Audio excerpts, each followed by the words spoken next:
Hello students, myself Nitin Singh from Chanakya college of education विद्या।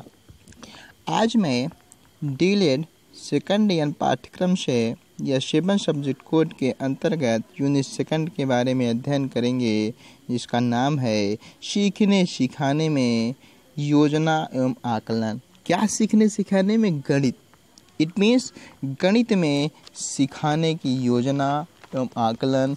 गणित को सिखाने में योजना क्या है, योजना क्यों बनाते हैं, योजना कैसे बनाते हैं, क्यों ज़रूरी है, इस बात को हम देखेंगे। आकलन क्या है, आकलन के बारे में देखेंगे। इस यूनिट में हम जो बिंदु पढ़ेंगे वो इस प्रकार हैं। फर्स्ट, गणित में सीखने की योजना। गणित में सीखने की क्या योजना है, हम योजना क्यों बनाते हैं, योजना क्यों और कैसे बनाएं कि हमारा सीखना और सिखाना अधिक रुचिकर और अच्छा हो, प्रभावकारी हो। नेक्स्ट, गणित के संदर्भ में सीखने का आकलन क्यों, क्या और कैसे। नेक्स्ट पॉइंट पे हम देखेंगे गणित के संदर्भ में सीखने का आकलन क्या है, आकलन क्यों बनाना ज़रूरी है, आकलन कैसे करें, इस बिंदु को हम देखने का प्रयास करेंगे। नेक्स्ट पॉइंट पे हम लोग देखेंगे प्राथमिक स्तर पर गणित के संदर्भ में सतत एवं व्यापक मूल्यांकन क्या है, प्राथमिक स्तर पर हम सतत व्यापक मूल्यांकन कैसे करते हैं, इस बिंदु को देखने का प्रयास करेंगे। नेक्स्ट, कक्षा में प्रयोग की जाने वाली आकलन की कुछ विधियों का वर्णन हम लोग करेंगे। कक्षा में प्रयोग की जाने वाले आकलन की कौन कौन सी विधियां हैं, जिससे हमारे कक्षा के गतिविधि अर्थात सीखने सिखाने की प्रक्रिया को हम आकलन के माध्यम से कैसे प्रभावकारी बनाएंगे, उसकी सहायता से कैसे अच्छा बनाएंगे, इन सब बिंदुओं को समझने का प्रयास करेंगे। लास्ट टॉपिक है इस यूनिट का गणित में सीखने के संकेतकों की समझ। गणित में सीखने के लिए जो संकेतक होते हैं, जैसे subtraction, addition, multiplication, percentage, ratio, proportionals, fractions, इन सब के जो सिंबल्स होते हैं, इसका क्या औचित्य है, कैसे बनते हैं, किसकी समझ बच्चों में है, कैसे लाएंगे, इन तमाम बिंदुओं को हम लोग बिंदुवार देखने का प्रयास करेंगे। आज हम देखते हैं सीखने की योजना।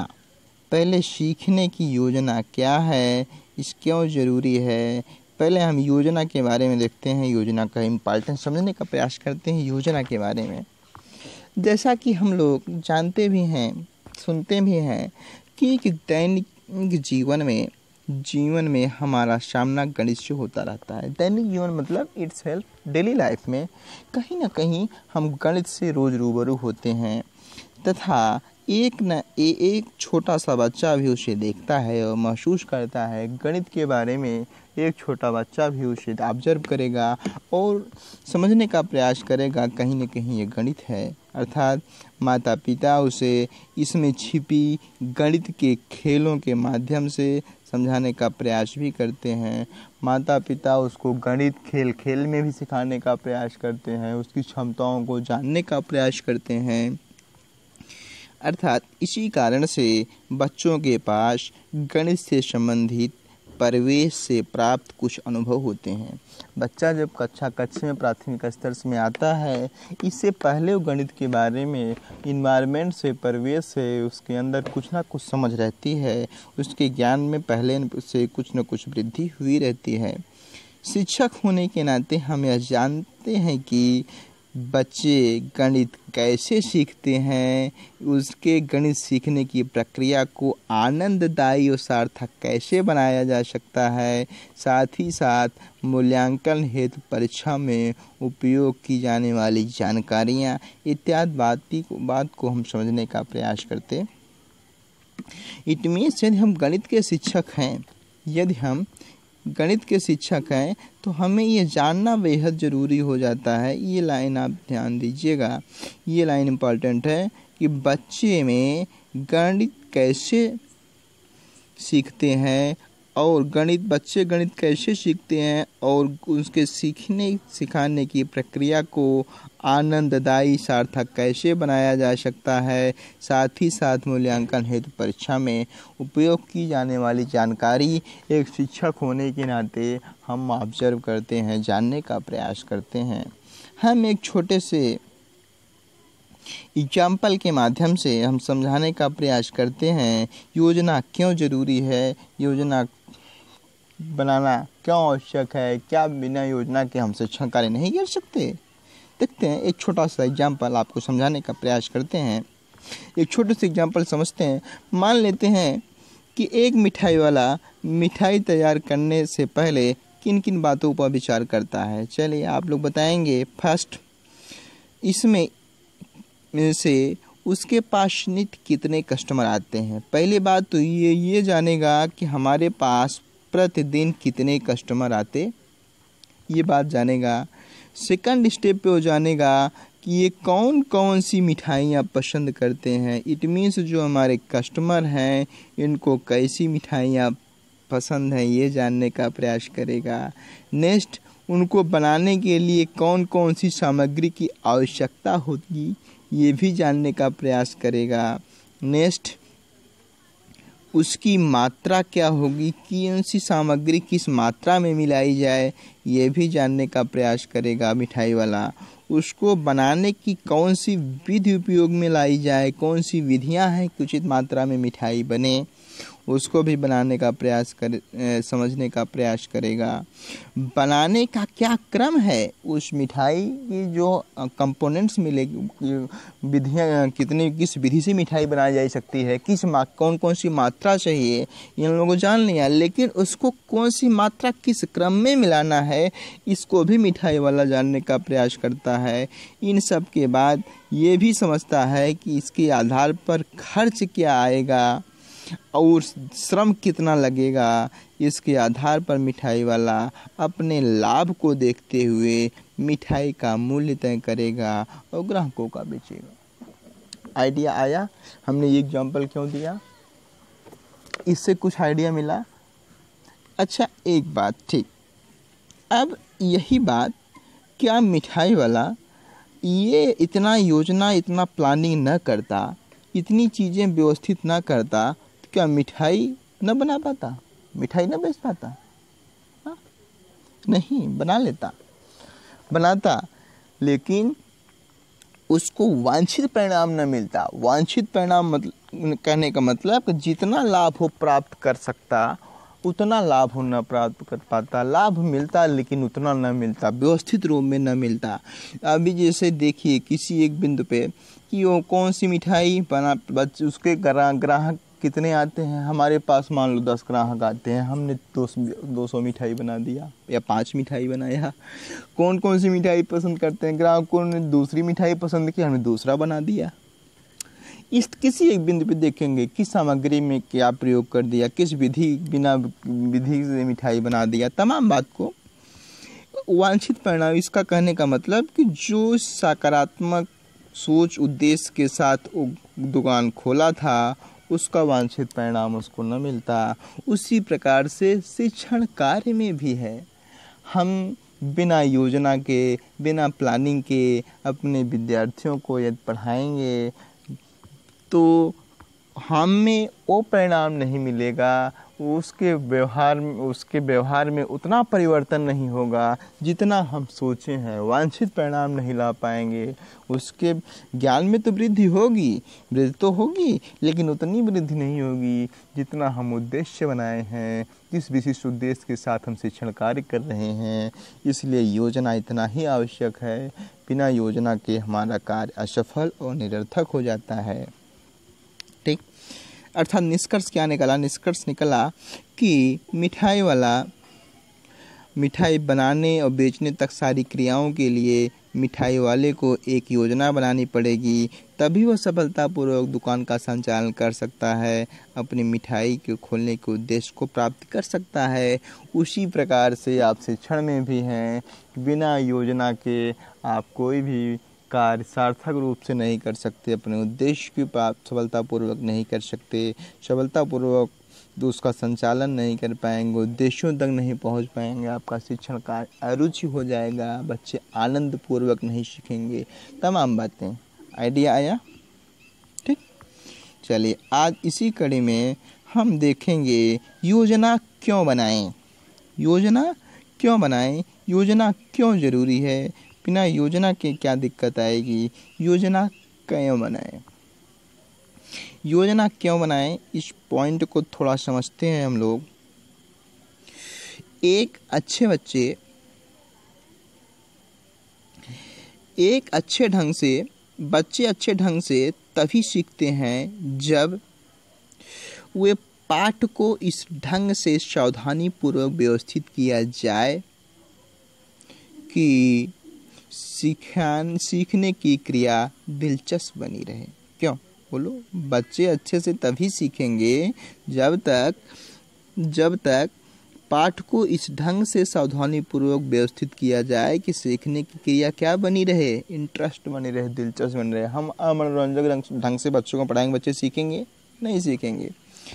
ऐसे सवालों को उन्हें सीखने में मदद मिलती है जो उन्हें सोचने के लिए प्रेरित करती है। इट मीन्स उनकी लॉजिकल पावर, थिंकिंग एबिलिटी को हम विकसित करने का विकास कर रहे हैं।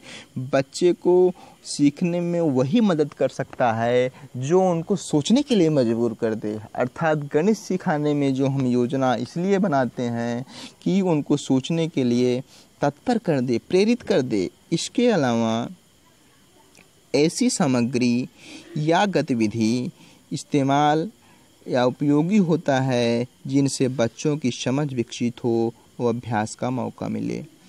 इट मीन्स कक्षा में ऐसी सामग्री या गतिविधियों का इस्तेमाल उपयोगी होता है जिनसे बच्चों की समझ विकसित हो या अभ्यास का मौका मिले। और गणित जैसे विषयों में अभ्यास उतना ही आवश्यक हो जाता है जितना कि एक डॉक्टर से तुलना किया जाए। अभी डॉक्टर्स आपके बोन्स का सर्जरी कर दे, अब सर्जरी करने के बाद आपको छुट्टी देने के पता लगा कि आपका पैर बैंड है, तो आप क्या करेंगे? प्रैक्टिस करेंगे, या प्रैक्टिस नहीं किए तो आपका पैर या हाथ वैसे बैंड रहा। इसलिए अभ्यास ही एक माध्यम है, प्रैक्टिस ही एक माध्यम है, आपको फ्लाइट कर सकता है, सही किसी दिशा में ला सकता है।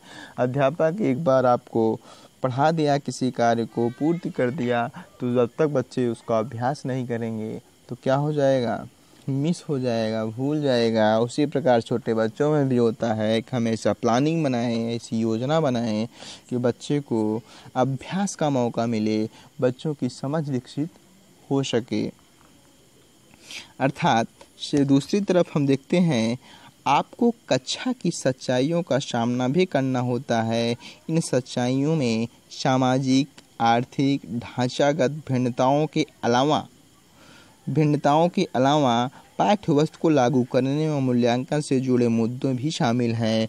इसलिए अगर आप योजना के महत्व को स्वीकार करें, उन्हें लागू करना चाहें, तो हो सकता है आपके सामने कुछ सवाल खड़े हों जो इस प्रकार हैं। आप योजना की बात कर रहे हैं, सब काम यदि योजना बनाकर ही करेंगे तो आपके सामने क्या क्या समस्याएं आ सकती हैं। जैसे फर्स्ट, अगर मैं चाहूँ कि वास्तव बच्चे में सीखें तो सिलेबस कैसे पूरा होगा।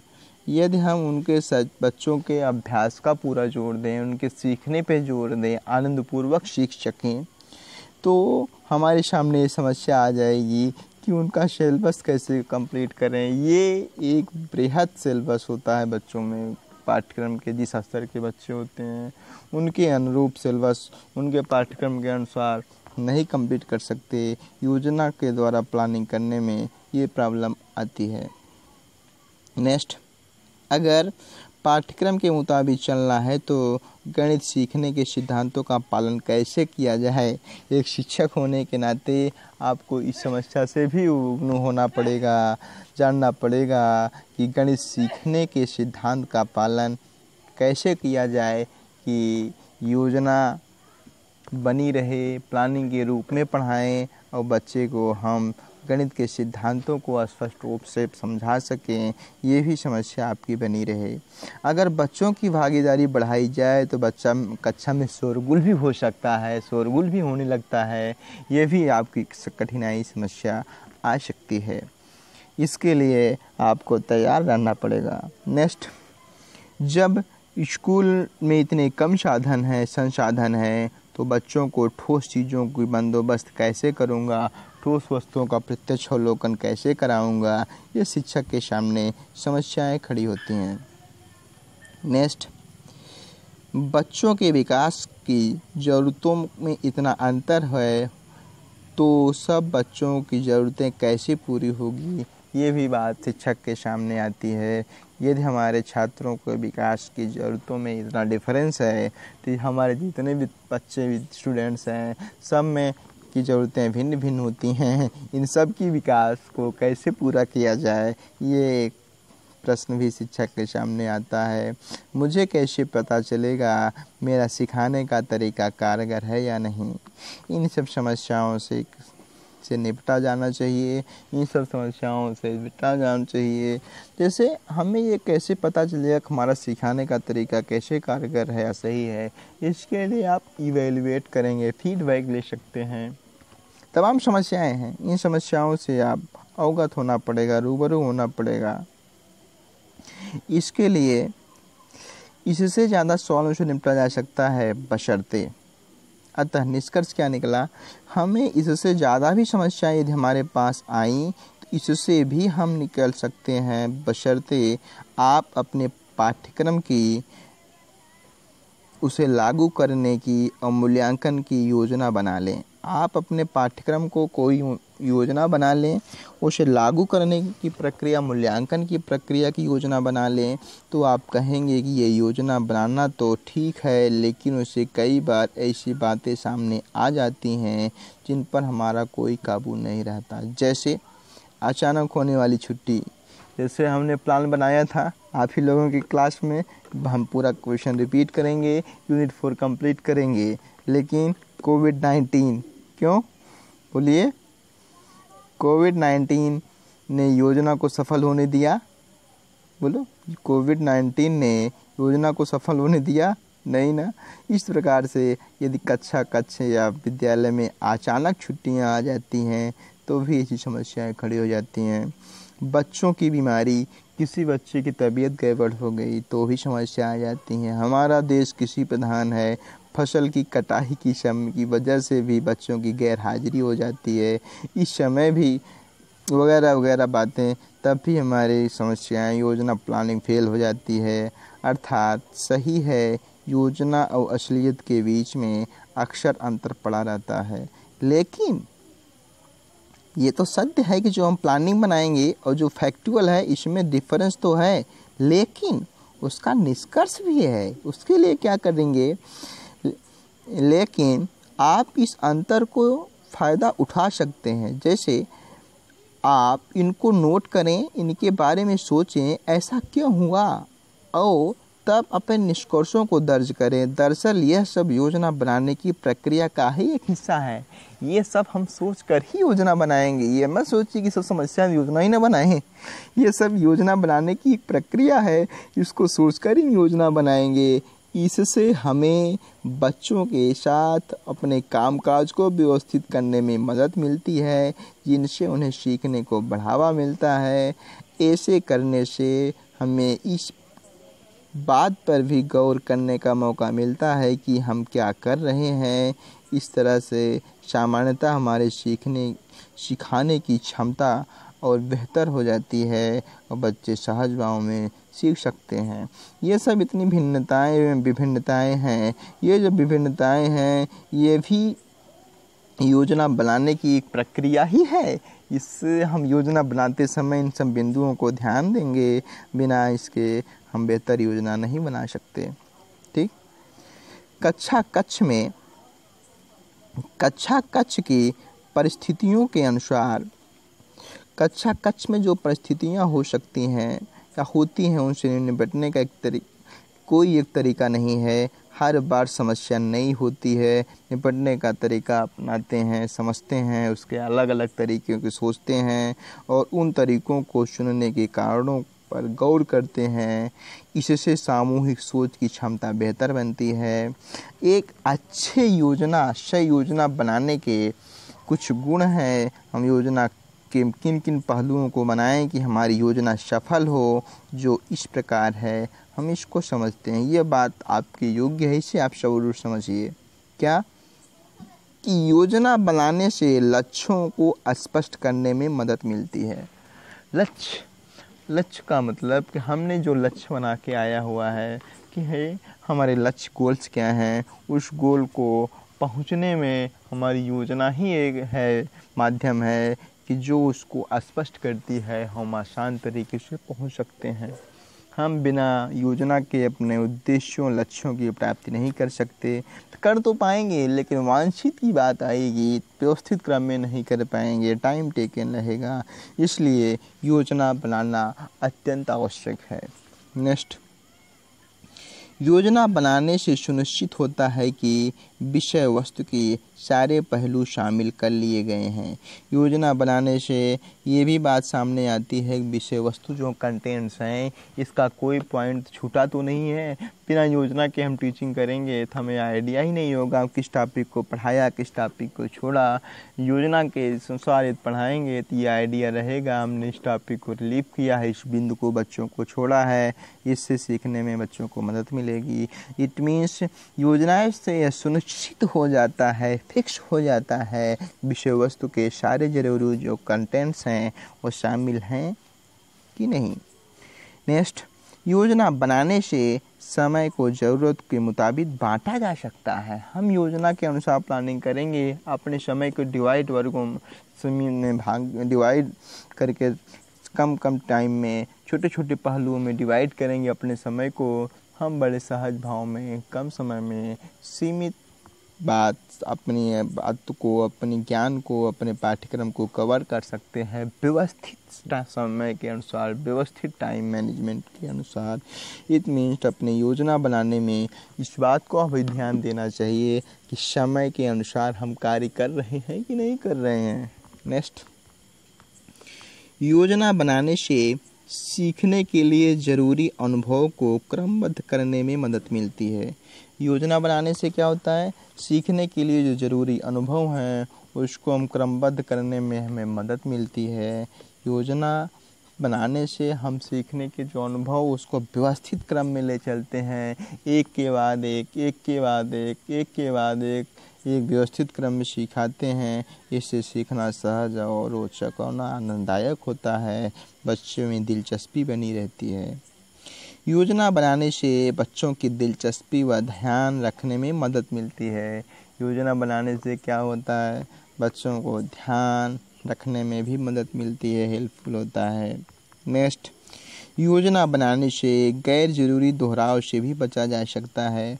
हम प्लानिंग के अनुसार टीचिंग कार्य करेंगे तो गैर ज़रूरी दोहराव, जिसको इम्पॉर्टेंट नहीं है, जिसको हम रिपीट नहीं करना चाहते, उससे हम बच सकते हैं, उसको रिपीट नहीं करेंगे। इससे क्या होगा, अभ्यास के लिए दोहराव कराया जा सकता है, दोहराया जा सकता है। अभ्यास जो बहुत ज़रूरी है उसके लिए दोहराव के लिए समय बचाया जा सकता है। उससे हम दोहराव के लिए बच्चों को प्रेरित कर सकते हैं। नेक्स्ट, योजना बनाने से शिक्षक का आत्मविश्वास बढ़ता है, अपने काम में खुशी मिलती है। इट मीन्स योजना बनाने से इन तमाम बातों को हमने देखा और योजना बनाने से शिक्षक में आत्मविश्वास भी आता है और शिक्षक को अपने कार्य को करने में आनंद मिलता है, खुशी मिलता है, हर्षोल्लास मिलता है और शिक्षण कार्य भी आनंदपूर्वक होता है, बच्चे भी रुचिकर नहीं होते। इस प्रकार से आज हमने योजना क्या है, योजना क्यों बनाएं, इन सब बिंदुओं पर आज हमने चर्चा किया। कल इसी कड़ी में योजना कैसे बनाएं योग पर हम लोग चर्चा करेंगे। आज के लिए इतना ही। यदि आपको वीडियो अच्छा लगे आज इस वीडियो को आप लोग लाइक करें, शेयर करें और चैनल को सब्सक्राइब करें। आपको कोई भी समस्या हो आप कमेंट बॉक्स में कमेंट ज़रूर करें, उसका निदान किया जाएगा। और कॉलेज के officially channel Chanakya college of education को भी आप लोग सब्सक्राइब करें। वहाँ पे अन्य प्रोफेसरों के वीडियोज़ भी आपको मिलते रहेंगे। आज के लिए इतना ही। Thank you class.